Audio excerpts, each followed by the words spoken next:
Although Copeland says he cooperated with the Senate investigation, the Senate committee disagreed, saying only two television preachers did, Joyce Myers and Benny Hinn. And the committee recommended that the IRS investigate further. One courtroom video convinced millions that Kenneth Copeland's reign had finally come crashing down. The footage looked convincing. The story spread like wildfire, and many believed the powerful televangelist had finally faced justice. But what investigators uncovered tells a very different story, one that leads through decades of wealth, influence, controversy, and accusations that have followed his ministry for years. When Kenneth Copeland challenged COVID, when the world came to a standstill in 2020, fear spread almost as quickly as the virus itself. Businesses closed overnight, hospitals filled beyond capacity, and millions of families suddenly found themselves worrying about how they would pay their next bill. It was one of the most uncertain moments in modern history. Yet while many religious leaders focused on comforting struggling communities, Kenneth Copeland delivered a very different message. Instead of encouraging supporters to hold on to their money during the crisis, Copeland urged them to keep giving. Speaking directly to his television audience, he insisted that financial hardship was no excuse to stop tithing or making offerings. According to him, employment was never the true source of a person's provision. Faith was. He warned viewers not to let fear of COVID control their decisions, arguing that fear itself gave the virus power. The message immediately drew criticism. Copeland's personal fortune had been estimated at anywhere from $300 million to $760 million, while reports described him living on a massive Texas compound, complete with luxury homes, private aircraft, and extensive ministry facilities. To critics, the contrast was impossible to ignore. As countless families faced layoffs and uncertainty, one of America's wealthiest televangelists was asking them to continue supporting his ministry financially. His statements about the virus only fueled the controversy. During televised services, Copeland claimed people could receive healing simply by placing a hand on their television screen while he prayed. He repeatedly minimized the severity of COVID, comparing it to the flu and suggesting anyone showing symptoms at church could be healed through faith. Rather than treating the virus as a public health emergency, he portrayed it as a spiritual battle that believers could overcome through prayer. Then came the broadcast that spread far beyond his usual audience. Standing before the cameras with only a handful of fellow ministers beside him, Copeland loudly rebuked the virus, called upon what he described as the wind of God, and dramatically blew toward the camera, declaring that COVID had been destroyed forever. In another appearance, he announced that, as a prophet of God, he was executing judgment on the virus and proclaimed the pandemic finished. Reality told a different story. More than 1 million Americans would eventually lose their lives to COVID, and the pandemic continued long after those declarations. Around the same time, reports also resurfaced claiming Copeland had previously said God wanted his ministry to reach $300 million in annual income, a goal that appeared unchanged despite the global crisis. To many observers, these broadcasts marked the moment Kenneth Copeland became a symbol of televangelist excess. But as controversial as his pandemic response was, it wasn't the first time critics accused his teachings of putting followers at risk. Years earlier, another public health crisis had already raised troubling questions that refused to disappear. The crisis that should have changed everything. Long before COVID placed Kenneth Copeland under intense public scrutiny, another public health crisis had already raised serious questions about the teachings promoted within his ministry. It wasn't a controversy that played out on national television or spread through viral clips. Instead, it unfolded much closer to home, inside the walls of his own church, where an outbreak would leave critics wondering whether faith-based beliefs had contributed to a preventable health emergency. In 2013, Eagle Mountain International Church in Tarrant County, Texas, became the center of a measles outbreak that stunned health officials. The disease had been considered effectively eliminated in the United States years earlier, making the sudden cluster especially alarming. By the time the outbreak was contained, 21 people had been infected, including 9 children. One of the youngest patients was only 4 months old. Investigators quickly discovered that the outbreak wasn't simply a matter of bad luck. For years, Kenneth Copeland had publicly questioned vaccines and encouraged followers to place their trust in faith over conventional medicine. During a 2010 broadcast, he warned viewers against blindly accepting what medical professionals said about vaccines. His daughter, Terry Copeland Pearsons, who served as senior pastor of Eagle Mountain, had also publicly expressed concerns about a supposed connection between childhood vaccines and autism, a claim that has been repeatedly disproven by major medical organizations worldwide. Only after the outbreak did church leadership begin offering vaccination clinics on the property, where more than 200 congregants eventually received their shots. Yet despite the seriousness of the incident, Kenneth Copeland never publicly apologized or acknowledged any responsibility for the culture that critics argued helped create the conditions for the outbreak. To many observers, that silence spoke louder than any sermon. The controversy faded. The ministry continued growing, and Copeland carried on as though nothing had happened. But the influence he wielded over thousands of followers hadn't appeared overnight. It had been carefully built over decades, beginning with a life that looked nothing like the one the world would eventually come to know. The reinvention of Kenneth Copeland. Years before private jets, packed arenas, and a worldwide television audience, Kenneth Copeland was chasing an entirely different dream. His first shot at success didn't come from the pulpit. It came from the music industry. In 1957, the young Texas singer landed a Billboard Top 40 hit with Pledge of Love, a song released through Imperial Records that remained on the charts for 15 weeks. The success earned him an appearance on American Bandstand, placing him on a path that looked far removed from ministry. At the time, it seemed entirely possible that Copeland's future would be built around music instead of religion. Behind the scenes, however, his personal life was unraveling. He married Ivy Bodiford in 1955 when he was just 18 years old, and the couple welcomed a daughter, Terry. The marriage ended in divorce by 1958. That same year, Copeland married Cynthia Davis, but the relationship also fell apart, ending in 1961. Before reaching his mid-20s, he had already experienced 2 failed marriages while watching his music career lose momentum. Everything changed after an event Copeland later described as a turning point in his life. Following a car accident in 1962, he said he experienced a spiritual awakening that redirected his future. The next year, he married Gloria Neese, a relationship that would become both a lifelong marriage and the foundation of the ministry they would eventually build together. By 1967, Copeland enrolled at Oral Roberts University in Tulsa, Oklahoma. Although he was older than many of his classmates, one skill immediately made him valuable. He knew how to fly.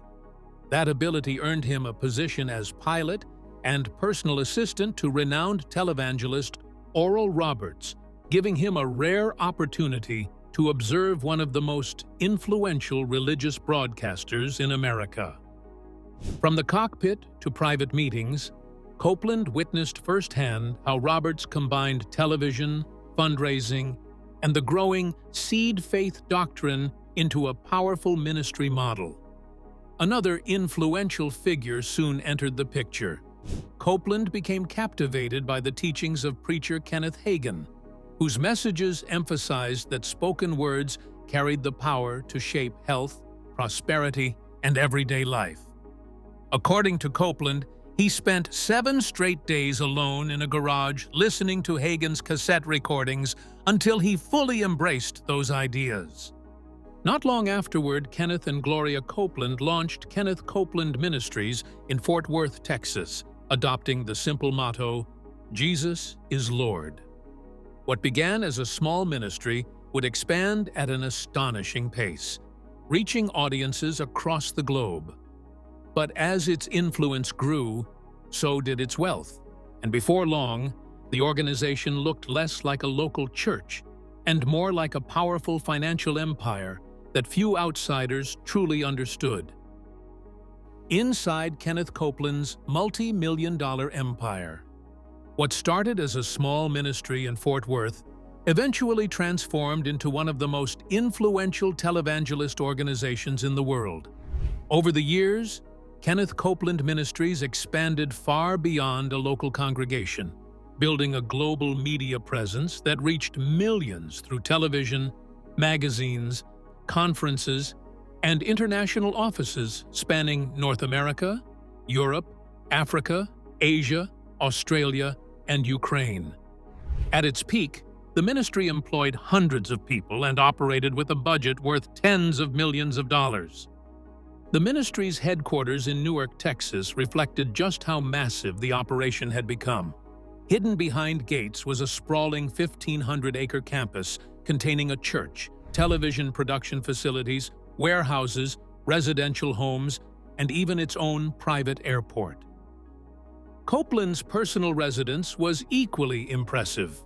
Sitting on 24 acres overlooking a lake, the 18,000-square-foot mansion featured 6 bedrooms, 6 bathrooms, grand staircases, crystal chandeliers, and reportedly even imported castle doors. Despite being valued at around $7 million, the property benefited from a Texas clergy housing exemption, reducing the annual property tax bill to only a fraction of what many believed would normally be owed. The ministry's leadership structure also remained firmly within the family. Kenneth Copeland served as president of the board, while Gloria held the position of vice president. Their son, John Copeland, oversaw operations as chief executive officer, and their son-in-law, George Pearsons, filled multiple leadership roles, including senior pastor, secretary, and treasurer. According to internal bylaws later obtained by CBS News, Kenneth retained veto authority over every board decision, while ordinary church members had no voting rights over ministry finances or operations. Questions surrounding the ministry's finances only grew louder after a 2008 Associated Press investigation uncovered a network of business relationships tied to the organization. The report described relatives involved in ministry contracts, church-owned property connected to private business ventures, millions in donations, zero consequences. By 2007, questions surrounding Kenneth Copeland's ministry had grown too significant to ignore. That November, Senator Chuck Grassley, then the ranking member of the Senate Finance Committee, launched an investigation into the finances of 6 prominent televangelist ministries. Kenneth Copeland Ministries was among them, alongside organizations led by Benny Hinn, Creflo Dollar, Eddie Long, Joyce Meyer, and Paula White. The goal was straightforward: determine whether tax-exempt donations intended for ministry work were being used to support lavish personal lifestyles. Not every ministry responded the same way. While some cooperated with investigators, Kenneth Copeland Ministries submitted what Grassley's office later described as an incomplete response. According to the committee, the ministry denied having subsidiary organizations, yet investigators identified evidence suggesting at least 21 affiliated entities. They also reported difficulty obtaining basic information, including the identities of board members and details about the ministry's financial structure. As the investigation moved forward, even more troubling allegations began to emerge from inside the ministry itself. Senate staff members reported that several insiders who were willing to cooperate with investigators chose to do so only in private because they feared retaliation if their identities became known. According to the committee's findings, some employees described a workplace culture where questioning leadership or speaking openly about internal operations could carry serious personal consequences. Those accounts painted a picture of an organization where transparency appeared difficult to achieve, adding another layer of concern to an investigation that was already raising significant questions about the ministry's finances and governance. After more than 3 years of investigation, the committee released its report in January 2011. Even after years of investigations, criticism, and unanswered questions, Kenneth Copeland continued preaching without facing legal consequences. That long history is exactly why, years later, millions of people found it easy to believe one dramatic courtroom video that appeared to show his empire finally coming to an end. The fake sentence. Everyone believed. By 2025, Kenneth Copeland had spent decades at the center of controversy. His critics had questioned his wealth, his teachings, his fundraising, and the way his ministry operated.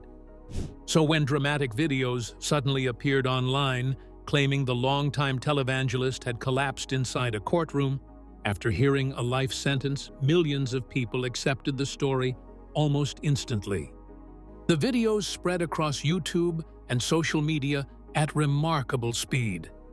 They featured emotional narration, realistic courtroom scenes, and what appeared to be genuine news coverage.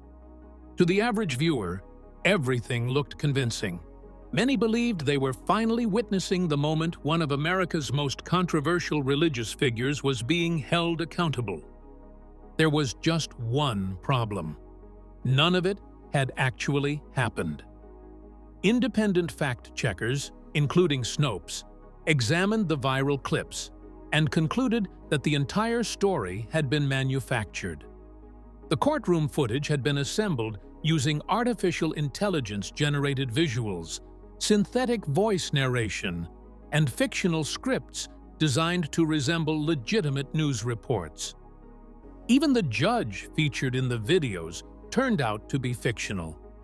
The image used wasn't an American judge at all, but a photograph of a former British civil servant who had once served as principal private secretary to Prime Minister Boris Johnson. In reality, Kenneth Copeland has never been arrested, criminally charged, or sentenced by any court. Despite years of public scrutiny, government investigations, and media reporting, no criminal case matching the viral claims has ever existed. That doesn't mean authorities never examined his ministry. As you've seen, the United States Senate spent years reviewing financial concerns involving Kenneth Copeland Ministries. The Internal Revenue Service also challenged the tax-exempt status of one of the ministry's aircraft in 2009. Yet neither action resulted in criminal prosecution, and the ministry continued operating without the kind of courtroom showdown portrayed in those viral videos. His Texas residence still qualifies for a clergy housing tax exemption. His ministry continues broadcasting worldwide.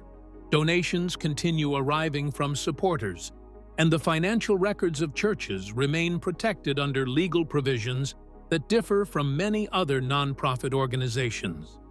So why did so many people believe a story that wasn't true?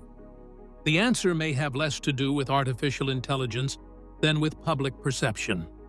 After years of headlines involving luxury jets, enormous wealth, vaccine controversies, the COVID broadcasts, Senate investigations, and failed humanitarian promises, many viewers felt the courtroom videos simply looked like the ending they had been expecting all along. The story fit the image they already had in mind, making it easier to accept before asking whether it was real. That may be the most revealing part of this entire story. The courtroom collapse was fiction. The life sentence never happened. But the controversies that fueled those videos were drawn from real events that have been documented, debated, and criticized for decades. Whether those controversies deserved legal consequences remains a matter of public opinion, but they undeniably shaped how millions of people reacted when they believed justice had finally arrived. Sometimes, a viral story doesn't spread because it's true. It spreads because it tells people what they already expect to hear. And in Kenneth Copeland's case, that expectation may say just as much about his legacy as any courtroom ever could. What do you think? Should ministries be held to the same financial transparency standards as other nonprofits, or should churches remain exempt? Share your thoughts in the comments, and if you enjoyed this video, check out our next investigation for another unbelievable true story.